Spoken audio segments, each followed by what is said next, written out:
Exam point by Anil sir video classes में आप लोग का स्वागत है। दोस्तों, हम आशा करते हैं कि आप लोग स्वस्थ होंगे और मस्त होंगे। तो ये सीरीज की यदि बात करें तो ये जो सीरीज है ये नेट एग्ज़ाम 2004 में पूछे गए प्रश्न हैं, जो हिंदी के क्वेश्चन हैं। हिंदी के क्वेश्चन हैं। तो ये जो पिछले समय में यानी कि 2004 में जो पूछे गए प्रश्न हैं, उसी का हम लोग यहाँ पर अध्ययन करेंगे बारी बारी। और हो सकता है कि ये आगे आने वाले जो समय है उसमें इसमें से भी क्वेश्चन देखने को मिलेंगे, या इसी बेस पर या इसी आधार पर भी कुछ क्वेश्चन आप आगे देखने को मिलेंगे। तो हम लोग शुरू करते हैं, एक एक क्वेश्चन को हम लोग शुरू करते हैं। तो यहाँ पर पहला क्वेश्चन हो जाएगा मैथिली का विकास किस अपभ्रंश से माना जाता है। तो दोस्तों, ये जो मैथिली का जो विकास है ये मगधी अपभ्रंश से इसको माना जाता है। मगधी अपभ्रंश से माना जाता है। ये जो मगधी अपभ्रंश है इसके अंतर्गत जो है उपभाषा के रूप में बिहारी आती है। उपभाषा के रूप में बिहारी आती है। बिहारी, और इस बिहारी के अंतर्गत तीन बोली आती है, जिसमें आपका हो जाएगा भोजपुरी हो जाएगी। फिर उसके बाद मगही हो जाएगी, मगही और मगही और मैथिली हो जाएगी। तो दोस्तों, यदि इसका ऑप्शन तो बी सही हो जाएगा। 2 नंबर क्वेश्चन देख लेते हैं। 2 नंबर क्या है? भारतीय संविधान के किस अनुच्छेद के अनुसार देवनागरी लिपि में हिंदी संघ की राजभाषा है? यानी जो हिंदी को किस अनुच्छेद में मान्यता दी गई है? तो दोस्तों, इसको मान्यता की बात करें तो ये है ऑप्शन बी 343 में हिंदी को, यानी कि देवनागरी लिपि में जो हिंदी होती है उसको मान्यता दिया गया है। यदि हम बात करें तो इसमें जो है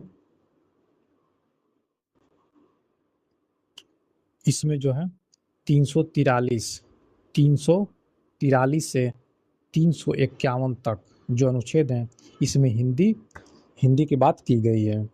और यदि ये तो अनुच्छेद हो गया, 343 से 351 अनुच्छेद हो गया। और यदि हम भाग की बात करें तो जो 17 भाग है उसमें राजभाषा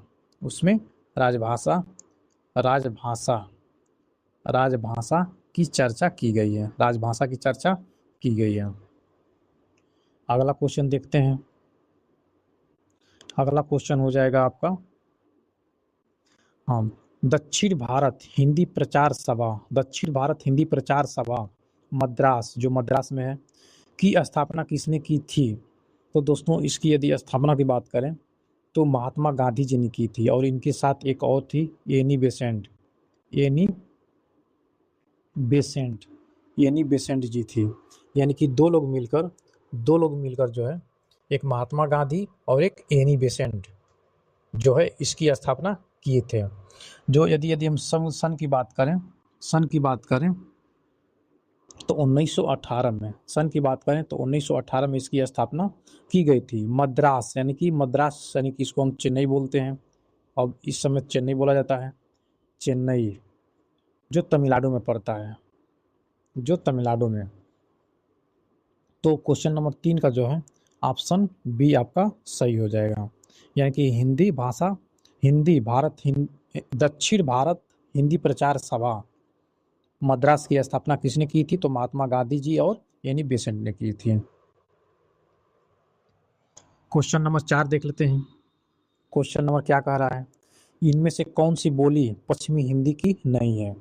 तो इनमें से कौन सी बोली जो है पश्चिमी हिंदी की नहीं है?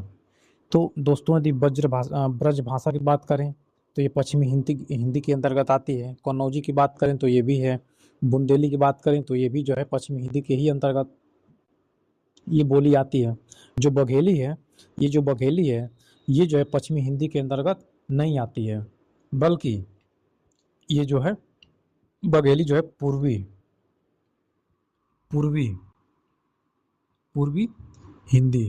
हिंदी के अंतर्गत आती है।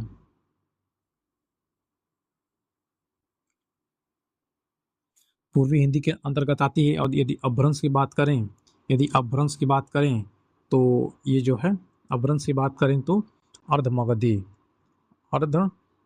अर्धमगधी, मगधी, अर्धमगधी के अंतर्गत जो उप अपभ्रंश है अर्धमगधी है, और जो उपभाषा है वो पूर्वी है, पूर्वी हिंदी है, और इसी के अंतर्गत जो है बघेली जो है बोली आती है।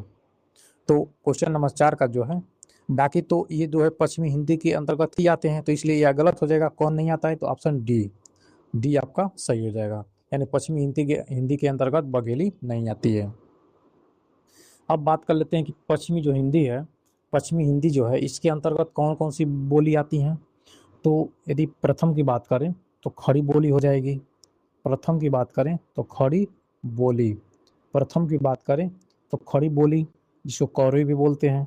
और दूसरी बात करें तो ब्रज भाषा, ब्रज भाषा, ब्रज भाषा हो जाएगी। और तीसरी यदि बोली की बात करें तो बुंदेली हो जाएगी, बुंदेली, बुंदेली हो जाएगी। और चौथी यदि की बात करें, चौथी की बात करें तो आपका जो है ये हो जाएगी हरियाणवी, या उसको हम बांगरू भी कह सकते हैं, बांगरू, इसको हम बांगरू भी कह सकते हैं। और एक पांचवा जो है कन्नौजी, कन्नौजी, कन्नौजी, यानी कि ये जो बोली है ये पश्चिमी हिंदी के अंतर्गत आती हैं। तो इसलिए 4 का जो है ऑप्शन डी सही हो जाएगा। अगला क्वेश्चन देख लेते हैं, पांचवा क्वेश्चन देख लेते हैं। पांचवा क्वेश्चन क्या है, निम्नलिखित में से कौन सी बोली पूर्वी हिंदी की नहीं है। तो इसमें पूर्वी हिंदी की नहीं है, तो पूर्वी हिंदी की बात करें तो इसका जो क्षेत्र है अयोध्या, इलाहाबाद, यानी कि वर्तमान में इसको प्रयाग, ये सब लखनऊ जो है, यही सब उसका पूर्वी हिंदी के अंतर्गत यही जो क्षेत्र है आता है।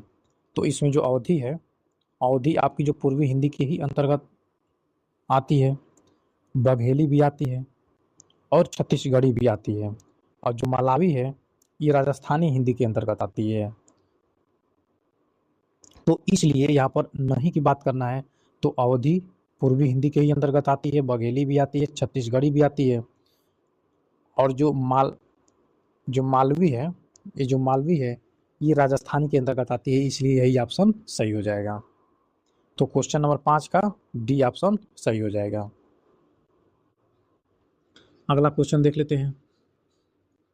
यहाँ पर ब्रज बोली का प्रयोग मुख्य रूप से कहाँ होता है। तो दोस्तों जो ब्रज बोली है, ब्रज बोली जो बोली है इसका जो प्रयोग है ये पश्चिम बंगाल यानी कि वेस्ट बंगाल में इसका प्रयोग होता है, तो इसलिए ऑप्शन बी सही हो जाएगा। आगे क्वेश्चन देख लेते हैं। कीर्तिलता, जो कीर्तिलता किस भाषा में लिखी गई रचना है। तो जो कीर्तिलता जो है, कीर्तिलता जो है ये अवहट भाषा में लिखी गई है। कीर्तिलता जो है अवहट भाषा में, ऑप्शन सी सही हो जाएगा। कीर्तिलता जो है ये जो रचना है ये अवहट भाषा में लिखी गई है। और इसके रचनाकार की बात करें तो विद्यापति जी हो जाएंगे। इसके रचनाकार की बात करें तो विद्यापति जी हो जाएंगे। दोस्तों यदि बात करें तो कीर्तिलता, कीर्तिलता, कीर्तिलता, कीर्तिलता, कीर्ति पताका, कीर्ति पताका, कीर्ति पताका, ये कीर्ति पताका की बात करें तो ये दोनों की यदि हम भाषा की बात करें तो अवहट ही है, अवहट, अवहट, अवहट ही है। दोनों की यदि बात करें तो अवहट ही है। और आगे भी देख लेते हैं, आगे देख लेते हैं पदावली, पदावली, जो पदावली है, जो पदावली है विद्यापति की, और गोरक्ष, गोरक्ष, गोरक्ष विजय, गोरक्ष यदि विजय की बात करें तो इन दोनों की भी यदि बात करें तो इसकी जो है मैथिली हो जाएगी, मैथिली, मैथिली हो जाएगी। और बाकी जो अन्य जो इनकी रचनाएं हैं वो सभी जो है संस्कृत, संस्कृत भाषा में, संस्कृत भाषा में लिखी गई है। फिर से देख लेते हैं दोस्तों, जो कीर्तिलता है, जो कीर्तिलता है और कीर्ति पताका उसकी भाषा जो है अवहट हो जाएगी। और जो पदावली है और गोरक्ष विजय है, उसकी यदि भाषा की बात करें तो मैथिली हो जाएगी, और बाकी जो उनकी अन्य रचनाएं हैं वो संस्कृत हो जाएंगे। तो इसलिए 7 क्वेश्चन का जो आंसर की बात करें तो ऑप्शन सी सही हो जाएगा। आगे बढ़ते हैं, अगला क्वेश्चन देख लेते हैं। आदिकाल में किस कवि ने अवध भाषा में रचना की है? तो दोस्तों यदि हम बात करें तो आदिकाल में अवध भाषा में जो है अब्दुल रहमान ने, जिसकी रचना हो जाएगी संदेश रासक, इन्होंने ही अवध भाषा में रचना की है। तो इसलिए क्वेश्चन नंबर 8 का ऑप्शन सी सही हो जाएगा, ऑप्शन सी सही हो जाएगा।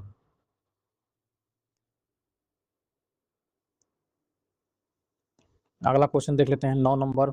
उत्तर भारत में भक्ति का प्रचार प्रसार करने का श्रेय किसे जाता है? तो दोस्तों उत्तर भारत में भक्ति का प्रचार प्रसार करने का श्रेय किसे जाता है? तो ये जाता है रामानंद जी को जाता है, ऑप्शन सी सही हो जाएगा। उत्तर भारत में भक्ति का प्रचार प्रसार करने का श्रेय जो है स्वामी रामानंद जी को जाता है, ऑप्शन सी सही हो जाएगा। अगला क्वेश्चन देख लेते हैं। जो सहजोबाई, क्वेश्चन नंबर 10, सहजोबाई किस शाखा की रचनाकार हैं?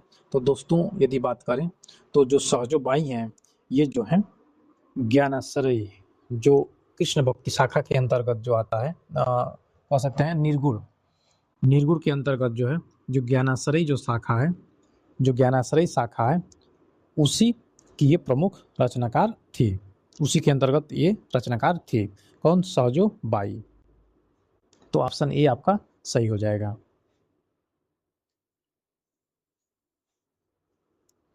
क्वेश्चन नंबर देख लेते हैं 11। उज्ज्वल नीलमणि के रचयिता कौन है? तो उज्ज्वल नीलमणि के रचयिता की यदि बात करें दोस्तों तो ऑप्शन बी आपका सही हो जाएगा, रूप गोस्वामी। उज्ज्वल नीलमणि के रचयिता कौन हो जाएंगे? तो रूप गोस्वामी, ऑप्शन बी सही हो जाएगा। क्वेश्चन नंबर 12 देख लेते हैं। चंदायन किस कवि की रचना है? तो जो चंदायन है ये जो है मुल्ला दाऊद की रचना हो जाएगी। जो चंदायन है तो मुल्ला दाऊद की रचना हो जाएगी। यदि हम चंदायन का यदि हम समय की बात करें तो इसकी यदि समय की बात करें तो 1379 ईस्वी में मुल्ला दाऊद के द्वारा इसकी रचना हुई है, जिसकी भाषा थी अवधी थी। तो इसलिए 12 का जो है ऑप्शन है सी सही हो जाएगा। क्वेश्चन नंबर आगे बढ़ते हैं, अगला क्वेश्चन देख लेते हैं।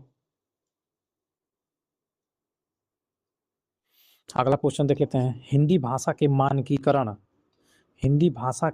मानकीकरण का सचेष्ट प्रयास सबसे पहले किस पत्रिका में किया गया था? हिंदी भाषा के मानकीकरण का सचेष्ट प्रयास सबसे पहले किस पत्रिका में किया गया था?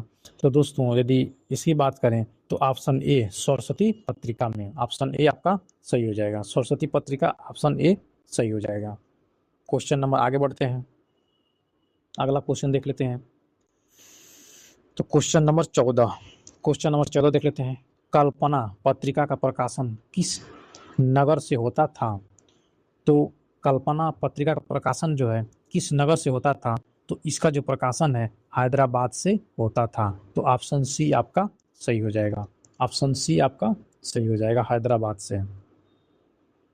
अगला क्वेश्चन देख लेते हैं, अगला क्वेश्चन देख लेते हैं।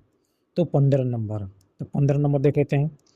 माध्यम पत्रिका के संपादक कौन हैं? तो दोस्तों माध्यम पत्रिका के यदि संपादक की बात करें तो सत्यप्रकाश मिश्र जी हो जाएंगे माध्यम पत्रिका के संपादक, यानी कि ऑप्शन बी सही हो जाएगा। 15 का ऑप्शन बी सही हो जाएगा। अगला क्वेश्चन देख लेते हैं। किस लेखिका ने पशु पक्षियों पर केंद्रित रचना की है? तो यदि लेखिका की बात करें तो महादेवी वर्मा जी।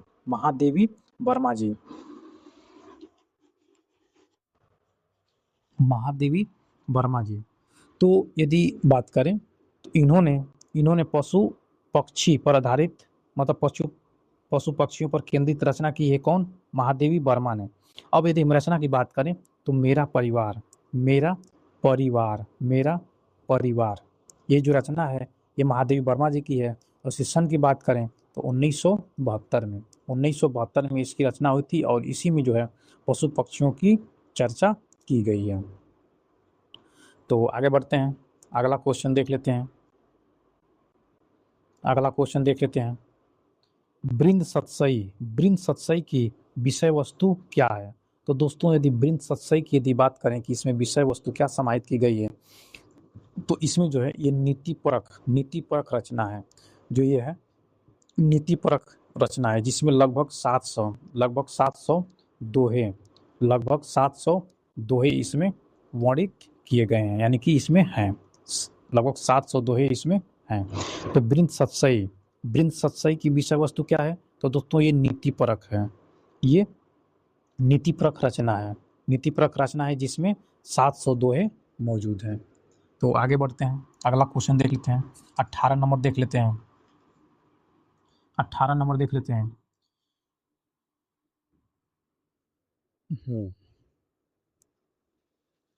चित्राधार किसकी रचना है? तो दोस्तों जो चित्राधार है ये रचना हो जाएगी जयशंकर प्रसाद जी की। चित्राधार जो है ये जयशंकर प्रसाद जी की रचना हो जाएगी। यदि बात करें कि इनकी ये चित्राधार जो है इसका समय काल क्या है, तो इसका यदि हम समय काल की बात करें तो 1918, जो चित्राधार है 1918 में इसका प्रकाशन वर्ष इसका 1918 है।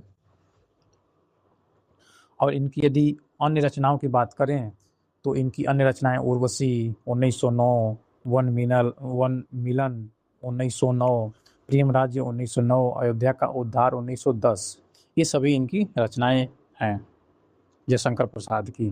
तो आगे बढ़ते हैं, अगला क्वेश्चन देखते हैं। भारतेंदु हरिश्चंद्र के अनुसार हिंदी नई चाल में कब ढली? तो भारतेंदु के अनुसार यदि बात करें तो हिंदी जो है नई चाल में 1873 में ढली है, जिनकी यदि रचना की बात करें तो कालचक्र इनकी रचना है, भारतेंदु हरिश्चंद्र जी की है, जिसमें हिंदी जो है नई चाल में ढली 1873, यानी कि ऑप्शन सी आपका सही हो जाएगा। तो आगे बढ़ते हैं, अगला क्वेश्चन देख लेते हैं। 20 नंबर जो है राम कथा पर आधारित काव्य कौन सा है? तो दोस्तों जो राम कथा पर आधारित यदि रचना की बात करें, काव्य की बात करें, तो ये हो जाएगा ऑप्शन ए आपका सही हो जाएगा, अग्निलीक जो है राम कथा पर आधारित है। यदि इसके रचनाकार की बात करें तो भरत भूषण अग्रवाल हो जाएंगे। भारत भूषण अग्रवाल हो जाएंगे। भारत भूषण अग्रवाल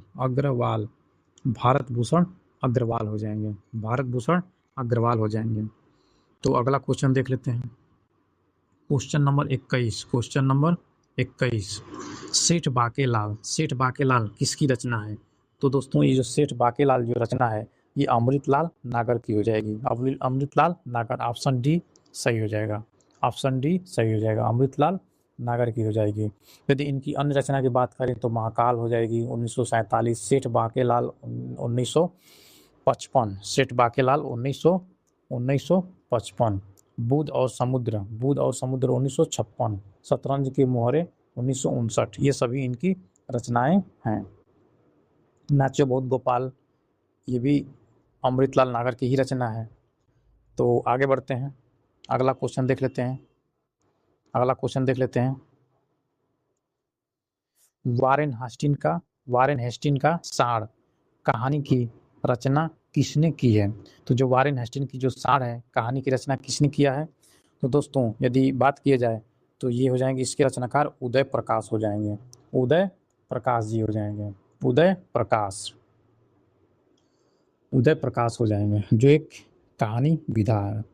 ऑप्शन ए सही हो जाएगा, ऑप्शन ए सही हो जाएगा। अगला क्वेश्चन देख लेते हैं, अगला क्वेश्चन देख लेते हैं। तो इसमें हो जाएगा आपका 23 नंबर। अगला क्वेश्चन हो जाएगा 23 नंबर।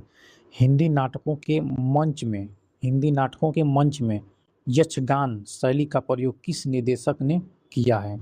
तो यक्षगान शैली का प्रयोग किस निर्देशक ने किया है? तो दोस्तों यदि बात करें तो किस लेखक ने किया है? तो गिरीश कर्नाड ने किया है, गिरीश कर्नाड ने किया है, गिरीश कर्नाड ने किया है। ऑप्शन बी आपका सही हो जाएगा, ऑप्शन बी आपका सही हो जाएगा, गिरीश कर्नाड। 23 का ऑप्शन बी। अगला क्वेश्चन देख लेते हैं 24 नंबर।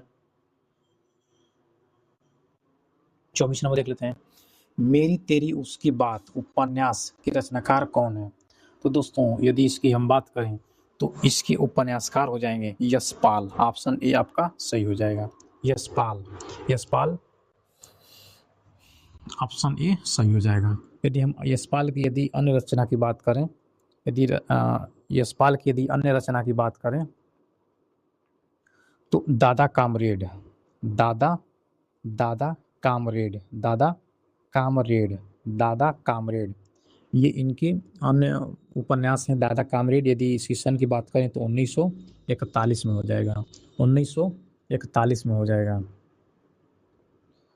फिर और इसका यदि हम समय की बात कर लें तो ये हो जाएगा 1974, 1974 हो जाएगा। मेरी तेरी उसकी बात जो है 1974 में है। ये किनकी है? तो यशपाल जी की है। किनकी? यशपाल जी की है। और दादा अन्य उपन्यास की बात करें तो दादा कामरेड जो है 1941 में है, 1941 में।